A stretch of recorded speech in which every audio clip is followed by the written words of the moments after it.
যুক্তরাষ্ট্রের নতুন শুল্ক নীতিতে বাংলাদেশ থেকে আমদানি করা পণ্যের উপর ৩৫% শুল্ক বসানো হয়েছে। এর মধ্যে ২০% নতুন করে যোগ হওয়া পাল্টা শুল্ক আর বাকি ১৫% আগে থেকেই কার্যকর ছিল। এই বাড়তি ২০% শুল্কের বোঝা শেষ পর্যন্ত কার উপর পড়বে, এই প্রশ্ন নিয়ে চলছে আলোচনা সমালোচনা। আজ আমরা সেই প্রশ্নেরই উত্তর জানবো, সঙ্গে আছি আমি Kashfia Ruhi. Walton is a global brand. World class innovation নিয়ে ওয়ালটন এখন দেশের সীমানা পেরিয়ে পৌঁছে গিয়েছে ৫০টিরও বেশি দেশে। ওয়ালটন, ঘরে ঘরে বিশ্বজুড়ে। শুল্ক হচ্ছে এমন এক ধরনের কর যা কোনো দেশ বাইরের দেশ থেকে পণ্য আমদানি করলে সেই পণ্যের উপর আরোপ করে। এই কর আদায় করে সেই দেশের কাস্টমস কর্তৃপক্ষ।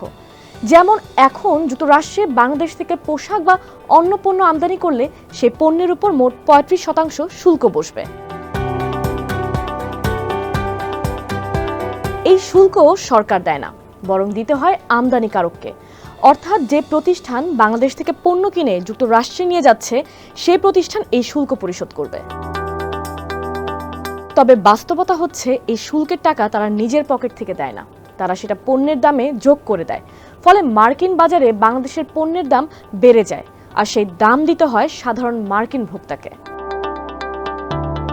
অর্থাৎ সরাসরি না হলেও শেষ পর্যন্ত এই বাড়তি খরচ মার্কিন জনগণের উপরেই পড়ে।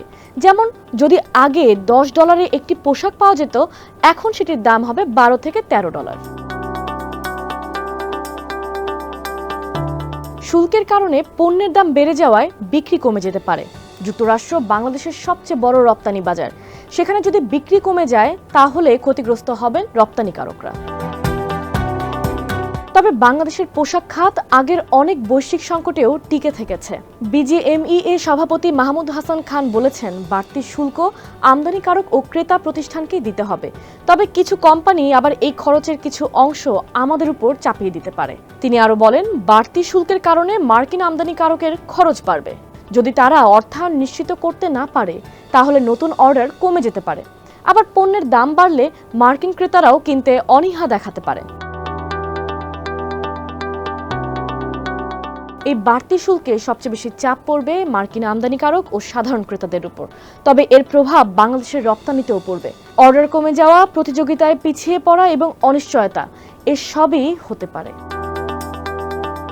তবু আশার কথা হলো, চীন ও ভারতের তুলনায় এখনো বাংলাদেশের পণ্যে শুল্ক তুলনামূলকভাবে কম।